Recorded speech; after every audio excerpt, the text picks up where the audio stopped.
Jangan lupa subscribe YouTube channel Official iNews dan nyalakan loncengnya. Baik, dan pemirsa, untuk mengetahui bagaimana informasi terkini di Nusa Tenggara Timur terkait dengan bencana banjir bandang yang terjadi di sana, ada rekan kami Stefanus Della Payong yang berada di Malaka, Nusa Tenggara Timur. Selamat pagi, Stefanus. Sepertinya Anda berada di pengungsian, tapi sebelum kita bahas tentang para pengungsi, bisa Anda berikan informasi terbaru terkait dengan para korban yang hilang, kemudian yang meninggal dunia juga berapa jumlahnya saat ini? Baik, selamat pagi. Posisi sekarang saya berada di salah satu titik tempat di mana para pengungsi ditempatkan. Dapat kami laporkan bahwa sampai dengan pukul 7 kemarin, tim evakuasi gabungan dari TNI Polri sudah berhasil mengevakuasi sekitar ribuan masyarakat yang terjebak akibat banjir luapan Sungai Benenai. Untuk korban sendiri terkonfirmasi sampai dengan kemarin sore sudah ada 4 warga yang meninggal.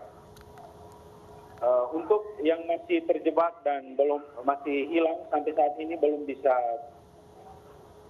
terdeteksi karena lokasi banjir yang membuat para tim evakuasi sangat kesulitan untuk menjangkau.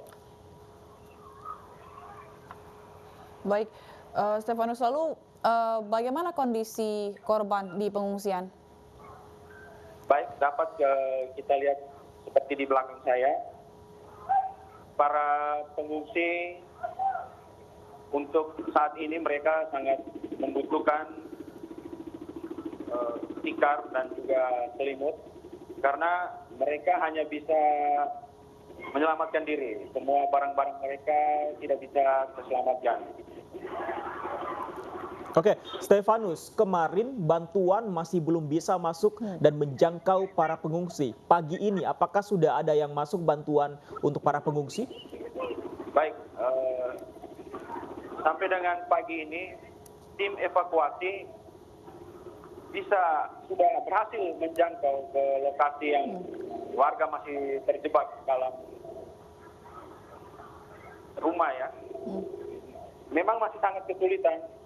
Namun pihak tim evakuasi menggunakan ekskavator agar bisa menjangkau masyarakat yang masih terjebak dengan membawa makanan serta juga air bersih.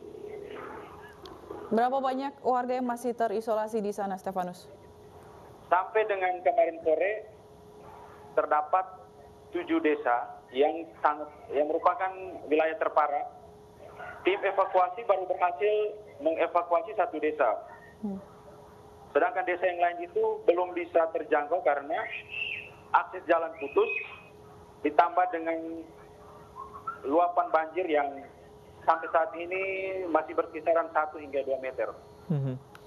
Kemarin informasi dari BNPB bahwa tim BNPB termasuk juga Kepala BNPB Pak Doni Monardo akan mencoba menjangkau lokasi yang tidak bisa diakses melalui jalan darat, melalui jalur udara. Sudah dilakukankah hal tersebut?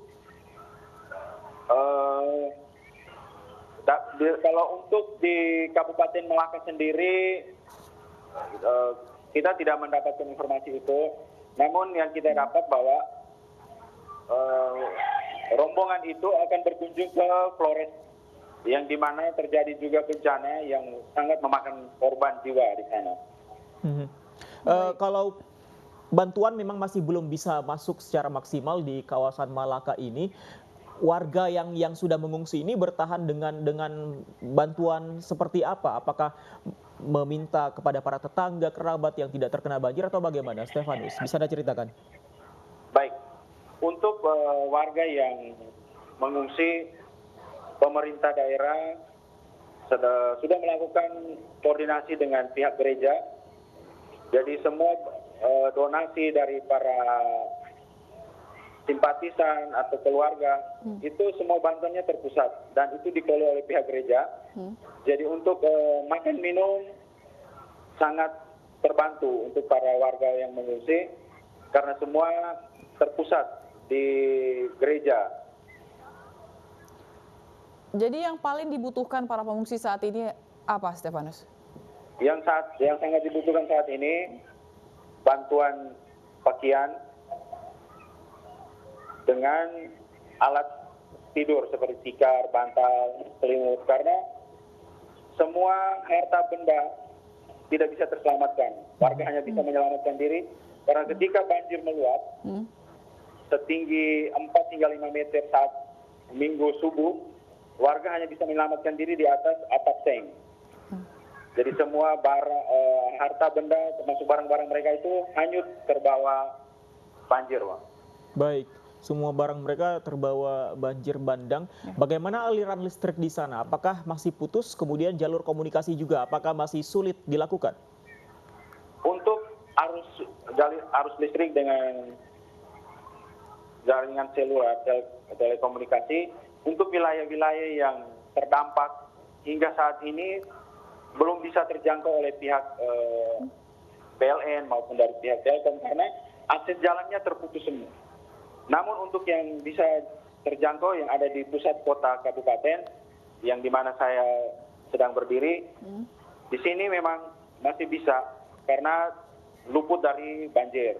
Namun untuk lokasi banjir itu sampai dengan saat ini belum bisa terjangkau karena putusnya akses jalan sehingga pihak petugas sangat kesulitan untuk menjangkau wilayah.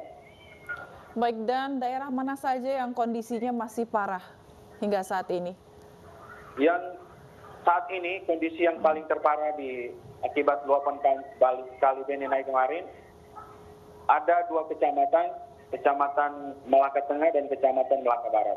Nah, untuk Kecamatan Melaka Barat sendiri hingga saat ini akses tidak bisa dijangkau sama sekali karena jembatan penghubung yang merupakan jembatan terpanjang di Pulau Timor, Jembatan Benenai, itu putus total.